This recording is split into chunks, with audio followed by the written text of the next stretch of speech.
সেই দিন নারায়ণগঞ্জের বন্দরেরা 12:30টায় চাঁদা চাইতে গেছে। পরে পুলিশে যখন ধরেছে বলছে যে আমি তো রাতের বেলা চেয়েছি, আপনারা জানলেন কি করে?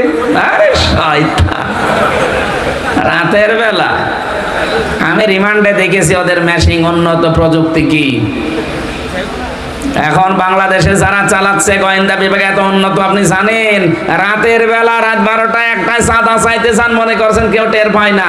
আপনি পায়খানায় বসে কি করেন তাও ওরা ঘরে বসে দেখতে পাচ্ছে। একেবারে 56,000 বর্গ মাইল ওদের হাতের তালুর ভেতরে। এই জন্য যা যে করছেন হিসাব নিকাশ করে করেন। ওরা কিন্তু নখদর্পণে রেখেছে, আপনাদের পর্যবেক্ষণ করছে কেমন কি কাজ কে কারা করে। ওরা দেখতে পাচ্ছে দেশে একামতে দিনের দায়িত্ব যারা পালন করে তারা সবচাইতে মানুষকে নিরাপদে রাখার চেষ্টায় আছে। তাদের বিরুদ্ধে দুর্নীতির মামলা হয় না। 5 বছর তারা মন্ত্রী ছিল, 1 টাকার দুর্নীতি খুঁজে পাওয়া যায়নি। মানুষ এগুলো দেখে না। আগস্টের আগে নাই চোখে চশমা ছিল, এই জন্য দেখতে পেতাম না। এখন তো চশমা আছে, এখন সব দেখতে পাচ্ছে। সুতরাং আপনারাও মজলুম মানুষ। কিছু মানুষের কারণে এই মজলুম দলটার যেন আবার বদনাম হয়ে না যায়। ওদের যে একটা আশা আছে গড়ে বালি হয়ে যাবে। এই জন্য কিছু শয়তানের কারণে আমার মনে হয় ওই দলের উপরেও চুনকালি পড়ছে। এই যে কয়েকদিন ধরে একজন আলেমকে উদ্দেশ্য করে হারুন নামে এক সাবেক এমপি, ওটা এমপি বলা যায় না, তো বিনা ভোটের এমপি, এই লোকটা আলেমদেরকে ধর্ম ব্যবসায়ী বলে মদের ব্যবসা যারা করে তাদের সাথে তুলনা দিয়েছে। ওর ঈমান নষ্ট হয়ে গেছে। কারণ আমি বললাম না, আলেমরা শুধু আলেম না, আলেমরা নবীর ওয়ারিস। ওই গালি যদি কেউ নবীকে দিত তার ঈমান থাকতো, আলেমকে দিলেও তার ঈমান থাকবে না। সুতরাং কয়েকজন এরকম শয়তান আছে, কোলাঙ্গার আছে, তাদের কারণে আজ হাজারো মুসলিম মানুষদেরও বদনাম হয়ে যাচ্ছে। বিএনপি এই দলটা একটা মুসলিম দল। এরাও 15.5 বছর একাধারে আমাদের মতো জুলুম নির্যাতন শিকার এরাও হয়েছে। কিছু কোলাঙ্গারের কারণে এখন ওদের বদনাম হবে না, আমরা এটা হতে দেব না। আমরা বলবো যারা দায়িত্বে আছেন এই ক্যান্সার গুলো বাদ দিয়ে দিন। এরা জীবনও পাশ করবে না। এই হারুন বাড়ি হচ্ছে চাঁপাইনবাবগঞ্জ, ওখানে জামাত ইসলামী বাংলাদেশের নুরুল ইসলাম বুলবুল, এই ভাইয়ের যে জনপ্রিয়তা আর এর যা কাজ কারবার, তার ধারে কাছেও আপনি নেই। আমি তো চাঁপাইনবাবগঞ্জ রাজশাহী বেশি থাকি, আমি দেখেছি নুরুল ইসলাম বুলবুল ভাই যদি ওখানে নির্বাচন করে, ওখানে শুধু হারুন না, হারুনের বাবা দাদা খালু সব দাঁড়ালো পাশ করতে পারবে না। এই জন্য ওই শয়তানের মাথা খারাপ হয়ে গেছে।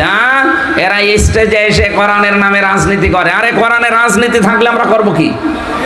কথা বলেন না কেন? কোরআনের রাজনীতি থাকলে যদি আমি না করি তাহলে আমার ওয়াজ শোনায় তো জায়েজ নেই। যে আলেমরা এসে বলেন না আমি কোনো দলে নেই, এটা টাটকা নির্ভেজাল শয়তান। কোন নবী বলেছে যে না আমি কোনো দলে নেই? প্রত্যেক নবী বলেছে আমি ইসলামের দলে আছি। এই কথা বলেন না কেন? উলাইকা হিজবুল্লাহ, তারা আল্লাহর দল। এর বাইরে যারা আছে তারা হচ্ছে হিজবুশ শয়তান, শয়তানের দল। আর আপনি নিজেকে সফি সাজান যে আমি কোনো দলে মলে নেই, কোনো ঝামেলায় নেই। তুই একটা নির্ভেজাল শয়তান, তুই দল করবি কোন কারণে? মাওলানা মিজানুর রহমান আজহারীকে এই দেশে একজন বলেছিল জামাতের প্রোডাক্ট। ও শয়তান অলরেডি জাহান্নামের কিট, জাহান্নামে চলে গেছে।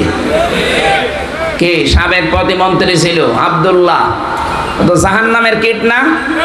ও শয়তান মানুষকে বলতো যে জামাত ইসলামের এই লোকজন এসে কোরআনের মাহফিলে ওরা কৌশলে কোরআনের কথা বলতে গিয়ে জামাত ইসলামের কথা বলে। আরে শয়তান, কোরআনের ভেতরে যদি জামাত ইসলামী বাংলাদেশের কর্মসূচির বিষয়গুলো থাকে আমার তো তুলে ধরা দায়িত্ব।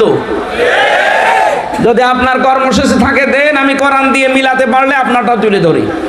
আপনার আছে, আপনি তো নারায়ে তাকবীরের বিরুদ্ধে। এই কথা বলেন না কেন? এই যে বিপ্লব কুমার সরকার একজন কমিশনার ছিল, যুগ্ম কমিশনার, এই মালায়নের বাচ্চা বলেছিল যে নারায়ে তাকবীর আল্লাহু আকবার, এটা জামাত ইসলামের স্লোগান।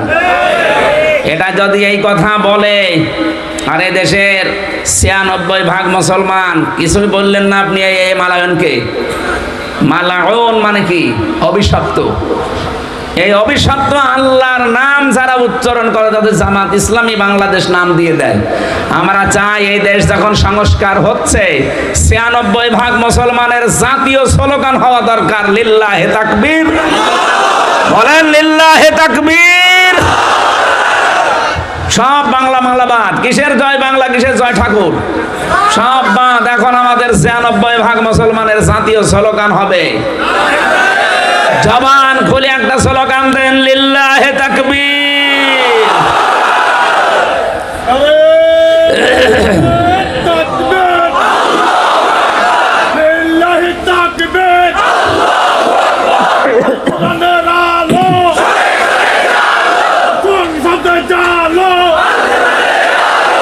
আমার নেতা তোমার নেতা বিশ্ব নবী মুস্তাফা। আলহামদুলিল্লাহ। আমার ভাইরা, দরুদ আর সালাম পাঠ করার মাধ্যমে আমরা সবচাইতে দামি আয়াত কোরআনের সূরা বাকারার 255 নম্বর আয়াত আমরা আয়াতুল কুরসি হিসাবে জানি। আয়াত মানে নিদর্শন, কুরসি মানে চেয়ার, আল্লাহর চেয়ার এটা। এর ভেতরে আল্লাহ কয়টা ক্ষমতার কথা জানিয়েছেন? আরো জোরে। আপনারা চট্টগ্রাম বিভাগের মানুষেরা তো কোরআনের সাথে সম্পর্ক বেশি, আমার চাইতে আপনারা ভালো জানেন। আমি যতটুকু পারবো তাফসীর আকারে বলার চেষ্টা চালাবো, একেবারে স্টেট হয়ে শোনা যাবে না। শুধুমাত্র প্রসাব পায়খানা আর বিড়ি খাওয়ার নেশা লাগলে চলে যাবেন, না অসুবিধা নেই, খেয়ে আবার চলে আসবেন। আসবেন তো? আচ্ছা ইনশাল্লাহ, ঠিক আছে। মানে চট্টগ্রাম আর সিলেট এই দুই বিভাগের মানুষের বিড়ি সিগারেটের আবার ফতোয়া আলাদা। আমাদের খুলনা, রাজশাহী, রংপুর, বরিশাল এই সমস্ত জায়গায় কিন্তু বিড়ি সিগারেটের মাসলা আবার আলাদা। এই এলাকার মানুষ তো দেখি বিড়ি খেয়ে, ইমাম সাহেবও বিড়ি খায়, আমি দেখেছি তো, ইমাম সাহেবকে আমি বিড়ি খেতে দেখেছি। কমে গেছে আগেছে। আমাদের চট্টগ্রাম, খুলনা বিভাগের, বরিশাল বিভাগের মানুষেরা বিড়ি খাওয়ার ইমাম না। বিড়ি খাওয়া লোক যদি মসজিদ ঝাড় দেয় তাও বলবে না তুই আগে বের হ, তোর মুখ দিয়ে গন্ধ বের হচ্ছে। সম্মানিত মা বোনদেরকে বলবো, সম্মানিত মা বোনেরা, যার স্বামী বিড়ি খায় আপনি তার কাছে থাকবেন না।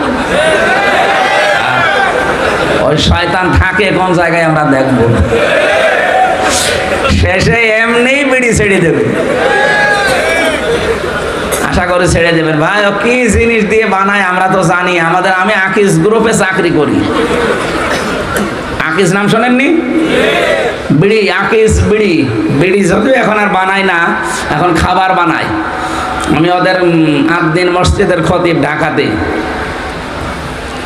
কুষ্টিয়াতে আমরা দেখেছি, কুষ্টিয়া, মেহেরপুর, চুয়াডাঙ্গা এই সমস্ত জায়গায় তামাক তৈরি হয়। ওগুলো সব রোদে শুকাতে দেয়। কুকুরে, বিড়ালে, শৃগালে এগুলো পায়খানা প্রসাব করে। সারাদিন সারা রাত এগুলো তো শুকাতেই থাকে, একেবারে কড়কড়ে হয়ে যায়। তখন ঝাড়া দিয়ে প্যাকেট করে পাঠিয়ে দেয়। যতই ঝাড়া দেয় মাল মশলা তো লেগে আছে, কথা বলে না কেন? এই জন্য আপনারা শোকটান যখন দেন, আমরা তো মাঝে মাঝে ভাবি যে খাচ্ছে কি, খাচ্ছে তো হয়তো বিড়ালের না শৃগালের পায়খানা, কথা বলেন না কেন? আশা করছি এটা ছেড়ে দেবেন, এটা বদ অভ্যাস। আয়াতুল কুরসি আমরা তেলাওয়াত যখন করেছি, এর ঐতিহাসিক একটা প্রেক্ষাপট আছে, আপনারা শুনছেন না মনে হয়? এদিকে আছেন, আপনারা আছেন? রমজান মাস, বিশ্বনবী মুহাম্মদুর রাসূলুল্লাহ সাল্লাল্লাহু আলাইহি ওয়াসাল্লামের কাছে সাদাকাতুল ফিতরের কিছু খেজুর, মাল সামানা এগুলো দিয়ে গেছে মানুষেরা। গোডাউন ভর্তি হয়ে গেছে, এগুলো সব নবীজি রাষ্ট্রের পক্ষ থেকে এখন সাদাকাতুল ফিতর এগুলো বিতরণ করবেন। রাতের বেলা হযরতে আবু হুরায়রাকে ডাক দিয়ে বললেন, তুমি এই পাহারা দাও, মসজিদে নববীর এই পাশে এক কোণায় এটা পাহারা দিতে থাকো, সকালবেলা আমি আবার বিতরণ আরম্ভ করব। হযরতে আবু হুরায়রা বলেন, আমি সারা রাত ধরে পাহারা দিচ্ছি। রাত যখন গভীর হয়ে গেছে, দেখি একটা মানুষ এসে টপাটপ তুলতেছে, একটার পর একটা খেজুর তোলে। আমি ধরে ফেললাম, ডাক দিয়ে বললাম, কি তুমি খেজুর চুরি করো কেন? লোকটা বলে, আবু হুরায়রা, আমি অভাবী মানুষ, আমার সংসার, আমার ছেলে মেয়ে, কয়েকদিন পর্যন্ত আমরা না খাওয়া আছি, ভোকা। আর এগুলো যেহেতু জাকাতের খেজুর, সাদগার খেজুর, নবীজি তো সকালবেলা আমাদেরকেই দেবে, তা আমরা আগেই নিয়ে গেলাম, অসুবিধা নেই। উনি বলে, তাই তো, এগুলো তো নবী তোদেরকেই দেবে, ঠিক আছে, জানিয়ে যা। ছেড়ে দিয়েছে। সকালবেলা নবীজি নামাজ আদায় করার পরে বললেন, আবু হুরায়রা, রাতের বেলা চোরের সাথে কি ব্যবহার করেছো? চোরের সাথে কি ব্যবহার করেছি মানে? হ্যাঁ, রাতের বেলা যে এসেছিল তুমি তাকে ছেড়ে দিলে চোর জানার পরেও। হযরত আবু হুরায়রা বলে, হে নবী, লোকটা অভাবী, আমাকে বলছিল তার পরিবার না খেয়ে আছে, সকালবেলা আপনি তো এগুলো তাদেরকেই দেবেন, এই ফিতরার মাল, যাকাতের মাল আমি আগেই দিয়ে দিলাম। নবীজি বললেন, লোকটা বড় মিথ্যাবাদী, ও কিন্তু আজকে আবার আসবে। আবার আসবে মানে? ওরে দিয়ে দিলাম, ও চুরি করেছে, ধরাও পড়েছিল, আমি তারপরও মানবিকতার কারণে ছেড়ে দিলাম, ও আবার আসবে। আবু হুরায়রার বিশ্বাস, নবীজি যখন বলেছে আবার আসবে, ও আসবে। আজকে ও পেটে আছে, আজ আর ঘুমায় না। হঠাৎ তাকিয়ে দেখে ওই লোকটা ঠিক মসজিদে নববীতে প্রবেশ করে, আবার খেজুরের গাদায় হাত দিয়েছে, খেজুর ধরবে। হযরত আবু হুরায়রা পেছন দিক থেকে চাপটিয়ে ধরলেন, ডাক দিয়ে বললেন, কালকে তুমি বললে যে আর আসবে না, অভাব দূর হয়ে যাচ্ছে, এগুলো দিলে, আজকে আবার আসলে কেন? লোকটা এবার ফতোয়া দিচ্ছে, আবু হুরায়রা, অভাব দূর হয়নি, এই জন্যই এসেছি, অভাব দূর হলে আসতাম না। আমি যে অভাবী এইটাই তার প্রমাণ, আমার অভাব দূর হয়নি। সকালবেলা তো নবী এগুলো আমাদেরকেই দেবে, আপনার অসুবিধা কি? আপনার ছেড়ে দেন। ঠিক আছে, যা। যুক্তি দেখার পরে দিয়েছে ছেড়ে। নবীজি সকালবেলা নামাজের পরে জিজ্ঞাসা করলেন, আবু হুরায়রা, এসেছিল চোর, আবার ছেড়ে দিলে কেন? হযরত আবু হুরায়রা বলে, হে নবী, ছেড়ে দিয়েছি ওর এই যুক্তি শুনে যে অভাব দূর হলে আমি তো আসতাম না, অভাব আছে এই জন্য এসেছি। আর নবীজি এগুলো তো অভাবী মানুষদেরকে দেবে, এটা আমি নিজের থেকে নিয়ে যাচ্ছি, অসুবিধা কি? হযরতে আবু হুরায়রাকে নবীজি বললেন, লোকটা মিথ্যাবাদী, ও আবার আসবে। আবার আসবে মানে? হ্যাঁ, আবার আসবে। ঠিক আছে, আজকে আসুক, আমি একেবারে সেই রকম ধরব। অনেক বস্তুতে নিয়ে বসে আছে, ও আবার আজকে এসেছে, আজ এমন ভাবে ধরেছে। আবার আজকে ওই কথা কাটাকাটির এক পর্যায়ে বলে, আমার ছেড়ে দেন। বলে, না, তুই পরপর 2 দিন আমার সাথে মিথ্যা বললি, আজকে তোরে আর ছাড়ি নেই। নবীজি মুহাম্মদ রাসূলুল্লাহর কাছে আমি তোরে নিয়ে যাব। লোকটা চিন্তা করছে, এখন যে তোমার আর ছাড় পাওয়ার কোনো রাস্তা খোলা নেই। ডাক দিয়ে বলে, আবু হুরায়রা, আজকে হয়তো আমাকে নিয়ে যাবে নবীজির কাছে, তবে একটা কথা শোনো, আমি একটা বিদ্যা, একটা এলেম তোমাকে শিখিয়ে দেই। যদি তুমি এটা আমল করতে পারো, তাহলে জীবনেও তুমি কোনোদিন শয়তানের ধোঁকা খাবে না, শয়তান তোমাকে ধোঁকা দিতে পারবে না। এটা যদি পড়ে মাগরিবের পরে, এশার পরে, ঘুমানোর আগে পড়তে পারো, সারা রাত একটা ফেরেশতা সারা রাত তোমারে পাহারা দেবে। হযরত আবু হুরায়রা বলেন, ঠিক আছে, এলেম তো পেলাম, যা, তোরে ছেড়ে দিলাম। এলেম পেয়েছি, এইটাই আমার কাছে সবচাইতে বড়। সাহাবায়ে কেরামের কাছে এলেম একটা ছোট্ট জ্ঞান, জ্ঞানের কথা এত দামি ছিল, তাদের কাছে দুনিয়া একদিকে, একটা এলেম একদিকে। এই জন্য তাদের নাম আজ স্বর্ণ অক্ষরে লেখা আছে। আমাদেরও এরকম আকাঙ্ক্ষা, আমাদের মনের ভেতরে এরকম লোভনীয় হার্স, এই বিষয়গুলো যদি আমাদের ভেতরে আসে, হয়তো 100 বছর পরে এখানে আমরা কেউ থাকবো না, কিন্তু কোরআন হাদিসের এই জ্ঞানের কারণে আল্লাহ আপনাকে চিরন্তন করে দেবেন। হযরত আবু হুরায়রা, তাকে আল্লাহ চিরন্তন করে দিয়েছেন শুধু এলেমের কারণে, জ্ঞানের কারণে। 3টা বছর নবীজিকে মাত্র পেয়েছিলেন মুসলমান হওয়ার পর। কয় বছর? অথচ 5000-এর উপরে তিনি হাদিস বর্ণনা দিয়েছেন। হযরত আবু হুরায়রা বলেন, প্রথম দিকে মুসলমান হওয়ার পরে আমার মাথা অত ভালো ছিল না, যা শুনতাম ভুলে যেতাম। একদিন নবীজিকে আমার চাদরটা নিয়ে বললাম, হে নবী আমার জন্য দোয়া করেন, যা পড়ি মনে থাকে না। নবীজি এরকম হাতে কি যেন নিয়ে আমার চাদরের উপরে দিলেন। চাদরটা এভাবে আমি মুখে নিয়ে শুধু মুখে আর বুকে জড়িয়েছি, দেখি তারপরে যা পড়ি আমার একটা কথাও ভোলা লাগে না, সব মনে থাকে। নবীজি একটা কি যেন দিয়েছিলেন তাকে, তার মানে একটা দোয়া দিয়েছিলেন। হযরতে আবু হুরায়রা বলেন, আজকে আমি একটা ইলম পাওয়ার কারণে, বিদ্যা পাওয়ার কারণে, জ্ঞান পাওয়ার কারণে ওরে আমি ছেড়ে দিলাম। সকালবেলা নবীজি বললেন, কি তুমি আজকে চোরটা ধরার পরে ছেড়ে দিলে? হযরতে আবু হুরায়রা বলে, হুজুর আমি ছেড়ে দিয়েছি ঠিক, কিন্তু লোকটা আমার একটা জ্ঞান দিয়েছে। কি জ্ঞান? সে জানিয়েছে আমি তোমাকে এমন একটা আয়াতের শিক্ষা দেব যেটা তুমি পড়তে পারলে কোনোদিন শয়তান তোমাকে ধোঁকা দিতে পারবে না। 2 নম্বরে সারা রাত একজন ফেরেশতা তোমাকে পাহারা দেবে। এই জ্ঞানটা আমি তার কাছে পেয়েছি, এই জন্য তারে আমি ছেড়ে দিয়েছি। বিশ্বনবী মিসকে হাসলেন, ডাক দিয়ে বলে, আবু হুরায়রা লোকটা মিথ্যাবাদী, তবে এই কথাটা সে সত্য বলেছে। লোকটা মিথ্যাবাদী, কিন্তু এই কথাটা সে সত্য বলেছে। আবু হুরায়রা 3টা দিন তুমি যার সাথে ধস্তাধস্তি করলে, যার সাথে এই কথা কাটাকাটি করলে, জানো লোকটাকে? সাহাবী হযরত আবু হুরায়রা বলে, হুজুর আমি তো জানি না কে।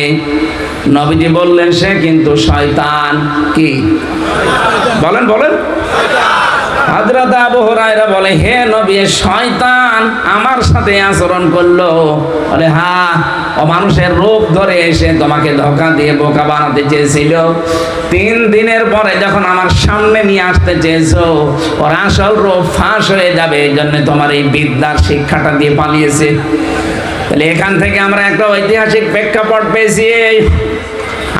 আবু হুরায়রার কাছে শয়তান নিজে এসে বলে গেছে, যদি এটা আশার নামাজ পড়ে কেউ, ঘুমানোর আগে পড়ে, সারা রাত তাকে একজন ফেরেশতা আল্লাহ নিযুক্ত করে রাখবে, পাহারা দিতে থাকবে। শুধু আপনাকেই না, আপনার পরিবারটাও পাহারা দেবে, আপনার ঘর, আপনার বাড়ি। এজন্য আজকের এই দিন থেকে যতদিন পর্যন্ত বেঁচে আছেন, অন্তত ঘুমানোর আগে এই আয়াতটা একবার হলেও পড়বেন। এই আয়াতের উপর আমাদের বিশ্বাস নেই? আরো জোরে বলেন। আরে ভাই, যে শয়তান এসে ধোঁকা দেবে সেই তো বলে দিয়েছে, সুতরাং এটা অবশ্যই কার্যকর। আল্লাহ রাব্বুল আলামিন এই আয়াতের ভেতরে যে 10টা ক্ষমতার কথা দিয়েছেন, তার প্রথম নাম্বার ক্ষমতা এবার আরম্ভ হচ্ছে, আল্লাহু লা ইলাহা ইল্লা হুয়াল হাইয়ুল কাইয়্যুম। আল্লাহ পাক বলেন, আমি আল্লাহ, আমি আল্লাহ, এমন আল্লাহ যে আমি ছাড়া আর কোনো ইলাহ নেই। আমি ছাড়া। এখন ইলাহ কি, এটা আপনাকে বিশ্বাস করা লাগবে একদিকে। 2 নম্বরে ইলাহ শব্দটা বিশ্বাস করে জমিনে আপনাকে মানা লাগবে। ইলাহ শব্দের যতগুলো অর্থ আছে, 1 নাম্বার অর্থ ইলাহ মানে মাবুদ। ইলাহ মানে জোরে বলেন। মাবুদ মানে ইবাদত পাওয়ার যোগ্য, আল্লাহ না। মাবুদ মানে ইবাদত পাওয়ার যোগ্য। 4500 ধর্ম এখন দুনিয়ায় আছে, প্রত্যেকে কিন্তু তার ধর্মের কাজ করে সওয়াবের কথা মনে করে, কিছু পাবে এই নিয়ত করে। আমরাও যারা এই পৃথিবীতে 210 কোটি মুসলমান এখন আছি, আমরাও ইবাদত করি মাবুদের, যে আল্লাহর কাছে, মাবুদের কাছে আমরা কিছু পাবো। কথা বলে না কেন? 4500 ধর্মের যারা ইবাদত করে, ওদের ইবাদতের কোনো দলিল নেই। লা বুরহানা লাহু বিহি, তাদের কোনো দলিল তাদের কাছে নেই, সব বানানো মন গড়া দলিল। আমরা যারা মাবুদের ইবাদত করি, আল্লাহর ইবাদত করি, আমাদের কাছে দলিল আছে না নেই? আল্লাহ রাব্বুল আলামিন বলেন, আমি আল্লাহ নিজে এই পৃথিবী আর জমিন শুধু বানিয়ে শেষ করে দেইনি, এই জমিনকে চলাফেরা করার জন্য, এই জমিনের উপরে তোদের শ্রেষ্ঠত্ব দেওয়ার জন্য, আর পবিত্র রিজিক আমি আল্লাহ তোদের নাগালে নিয়ে আসার জন্য ব্যবস্থা করে দিয়েছি। ওয়ালাকাদ কাররামনা বানি আদামা ওয়া হামালনাহুম ফিল বাররি ওয়াল বাহর ইলা আখিরি আয়া। সূরা বনী ইসরাইলের ৭০ নম্বর আয়াতের ভেতরে আল্লাহ 4টা নিয়ামতের কথা আমাদের স্মরণ করিয়েছেন। রব্বুল আলামিন বলেন, আমি বনি আদম সন্তানকে সম্মান দিয়েছি, জলে স্থলে তাদেরকে চলাফেরা করার জন্য বহু রাস্তা আমি আল্লাহ বানিয়ে দিয়েছি। ওয়ারাযাকনাহুম মিনাত তাইয়্যিবাত, তাদেরকে পবিত্র রিজকের ব্যবস্থা আমি আল্লাহ করে দিয়েছি। ওয়া ফাদ্দালনাহুম আলা কাসীরিম মিম্মান খালাকনা তাফদীলা, দুনিয়ায় যত সৃষ্টি আমি করেছি তার ভেতরে এদেরকে একটা আলাদা মর্যাদা দিয়েছি। বলেন সুবহানাল্লাহ। আমাদের এখন আল্লাহর এই আয়াতুল কুরসির প্রথম বিশ্বাস তৈরি করা লাগবে যে আল্লাহ আমাদের জন্য ইলাহ।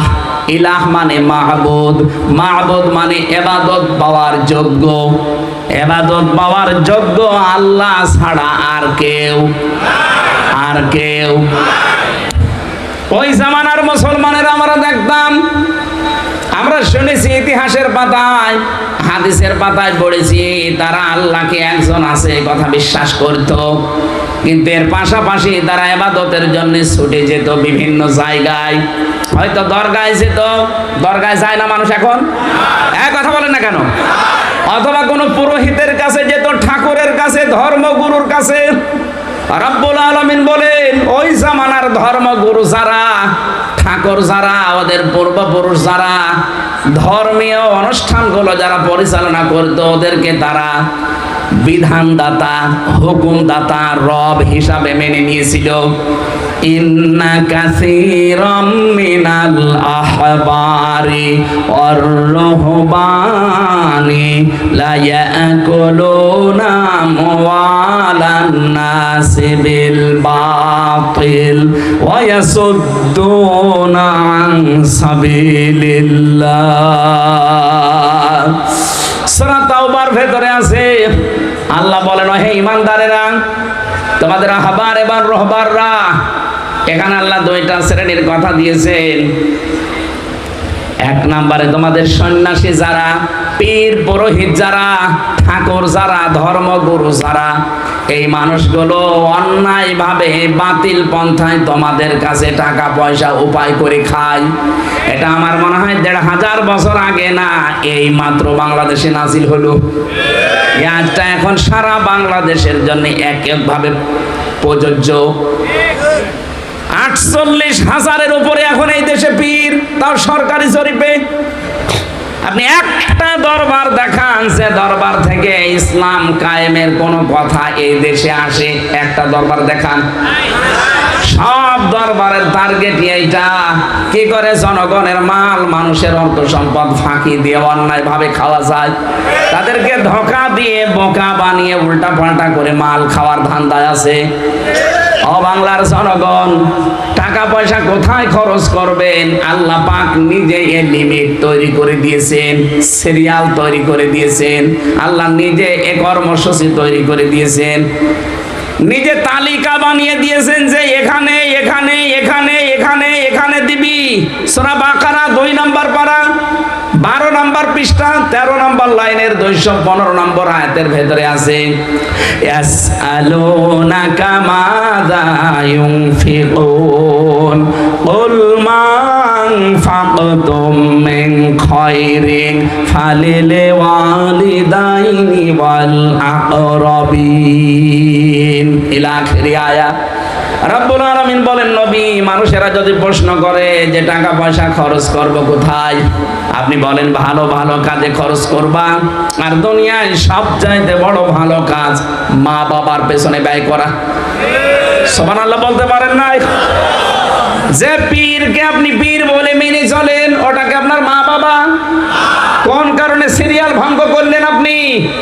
বলেন তো, সিরিয়ালকে আমি বানালাম? আল্লাহ বানিয়ে দিয়েছেন।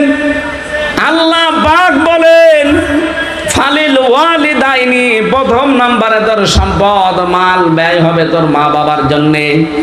আমি তাফসীরে এই বিল ওয়ালিদাইনি পড়ে দেখেছি কেন আল্লাহ মা বাবার নাম দিলেন। দুনিয়ায় তো কত মানুষ আছে, মুফাসসিররা লিখেছেন এই জন্য আল্লাহ নাম দিয়েছেন। একজন হামজাকে এই পৃথিবীতে আনতে মায়ের 57 ইউনিট কষ্ট সহ্য করা লাগে। 57 ইউনিট পৃথিবীর প্রতিটি জিনিস পরিমাপ করার একটা আলাদা যন্ত্র পাবেন। এই যে এই প্যান্ডেলটা যদি আমি বলি এটা মাপ দিয়ে দেন, আপনি কি করবেন? দাড়ি পাল্লায় তুলে দেবেন? বলেন। এটা মাপ দেওয়ার জন্য একটা আলাদা ফিতা আছে না, গজ আছে, গজ ফিতা নিয়ে আসেন, আমি মাপ দিয়ে বলতে পারবো এটা এত ফিট বা এত ফিট আছে। আপনার কাছে যদি আমি এখন 1 বস্তা চাউল নিয়ে এসে দেই, আপনি ফিতা দিয়ে মাপবেন? কি দিয়ে? বাটখারা দিয়ে। কথা বলেন না কেন? পানি যদি নিয়ে এসে দিয়ে বলে যে বাটখারা দিয়ে মাপেন না, আপনি পানি মাপবেন লিটার দিয়ে, সিসি দিয়ে। পৃথিবীর প্রতিটি জিনিস যেহেতু পরিমাপ করার জন্য আলাদা আলাদা যন্ত্র আছে, এই দুনিয়ার ময়দানে মানুষের যে কষ্ট হয়, এই কষ্ট মাপার একটা আলাদা যন্ত্র আছে। বিজ্ঞান এটা মাপতে গিয়ে দেখেছে মায়ের এই ছোট্ট অঙ্গ দিয়ে একটা মানুষ দুনিয়াতে বের হয়ে আসতে যে কষ্টটা মা ওই সময় পেয়েছে কমপক্ষে 57 ইউনিট। আমাদের এই শরীরের উপরে কষ্ট সহ্য করার একটা লিমিট আছে। বিজ্ঞান জানিয়েছে আমাদের এই 3.5 হাত বডির উপরে যদি 45 ইউনিট কষ্ট দেওয়া যায়, সঙ্গে সঙ্গে হামজা মরে যাবে।